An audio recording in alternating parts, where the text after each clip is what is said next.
16व्या शतकामध्ये कोपर्निकस या संशोधकाने युरोपामध्ये असा शोध लावला की पृथ्वी ही गोल आहे.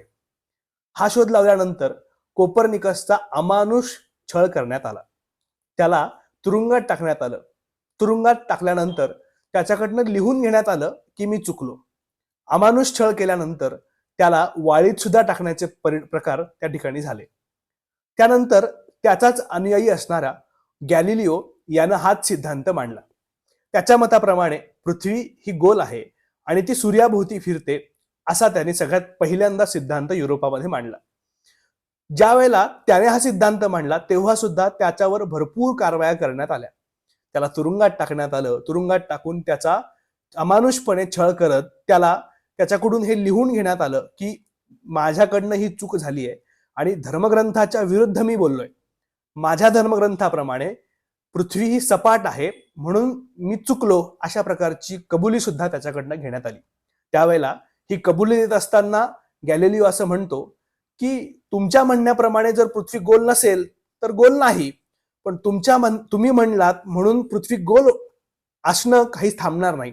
अशा प्रकारे तो अत्यंत विदारक सत्य जगासमोर मांडतो.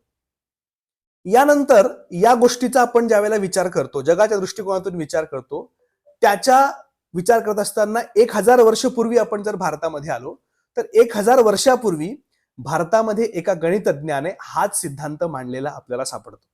त्या गणितज्ञाचं नाव होतं आर्यभट. आर्यभटांनी त्यांच्या आर्यभटीयम या ग्रंथामध्ये हाच सिद्धांत मांडला. आर्यभटी या ग्रंथामध्ये आर्यभट असं म्हणतात की पृथ्वी गोल आहे. ती कशी आहे तर आर्यभट म्हणाले मृज्जाल शिखी वायुमयो भूगोल हा सर्वतो वृतः. म्हणजे पृथ्वी ही गोल आहे आणि सगळीकडे पसरलेली आहे. म्हणजे पृथ्वीचा आपण जर गुणधर्म पाहिला तर पृथ्वी पसरलेली आहे. पृथ्वीनाथ पृथ्वी असं म्हटलेलं आहे. म्हणून पृथ्वी ही पसरलेली आहे असं आर्यभट म्हणतो. इथं सुद्धा आर्यभट थांबत नाही. आर्यभट पुढे असं म्हणतो या पृथ्वीचा व्यास किती आहे, म्हणजे पृथ्वीचं एका टोकापासून एका ध्रुवापासून ते दुसऱ्या ध्रुवापर्यंतचं अंतर किती आहे. या अंतराबद्दल बोलत असताना आर्यभटीयम या ग्रंथाच्या पहिल्याच प्रकरणामध्ये पहिल्याच काही कारिकांमध्ये आर्यभटांनी कारिका अशी मांडली. आर्यभट असं म्हणतात की नृषियोजन मीला भूव्यास, म्हणजे पृथ्वीचा व्यास, पृथ्वीचं एका ध्रुवापासून ते दुसऱ्या ध्रुवापर्यंतचं अंतर इला इतकं आहे. आता इला या परिमाणाचा आपण जर विचार केला तर इला म्हणजे किती तर 1050 योजन इतकं अंतर. आता ही भारतीय परिमाणांची पद्धत आहे. एक योजन म्हणजे किती तर 12.11 किलोमीटर म्हणजे एक योजन. म्हणजे आर्यभटाच्या म्हणण्याप्रमाणे पृथ्वीचा व्यास हा 1050 इला जर असेल आणि एक योजन म्हणजे 12.11 किलोमीटर असेल तर 1050 गुणिले 12.11 हे जर आपण गणित केलं तर उत्तर मिळतं 12,715.5 किलोमीटर इतका पृथ्वीचा व्यास आहे. म्हणजे पृथ्वीचं या ध्रुवापासून ते त्या ध्रुवापर्यंतचं अंतर 12,715.5 किलोमीटर इतकं आहे असं आर्यभट म्हणतो. आता गंमत अशी आहे की हल्ली काही शेकडो वर्षांच्या पूर्वी विज्ञानाने सुद्धा हा शोध लावला. विज्ञान असं म्हणतं की हे अंतर किती आहे. विज्ञानाचं उत्तर असं आहे 12,742 किलोमीटर हे अंतर आहे. म्हणजे तुम्ही पहा जवळपास 1000 गॅलिलिओच्या किंवा कोपर्निकसच्या 1000 वर्षापूर्वी आर्यभटांनी काढलेलं अंतर आणि त्यानंतर या वैज्ञानिक मंडळींनी काढलेलं अंतर किती साम्य आहे. म्हणजे काही संशोधक असं म्हणतात की हे जे अंतर आहे ते अंतर आर्यभटाने अगोदर सांगितलं असल्यामुळे कदाचित आर्यभटाच्या आधारावरच काही वैज्ञानिकांनी हे मत मांडलं असावं अशीही शक्यता आहे. कारण पूर्वीच्या काळापासून आपण जर पाहिलं तर पाश्चात्य देशांमध्ये भारतीय गणिताचा अभ्यास होत आलेला आहे. म्हणून आपल्या भारतामध्ये हा शोध गॅलिलिओ आणि कॉपर्निकसच्या 1000 वर्ष आधी लागला होता. यामध्ये आश्चर्य मानण्याचं काहीही कारण नाही. बरं ऐका, इथंच गोष्ट थांबत नाही. 16व्या शतकामध्ये हा शोध लावल्यानंतर कॉपर्निकसचा गॅलिलिओचा अमानुष छळ करण्याची परंपरा तिथं आपल्याला झालेली दिसून येते.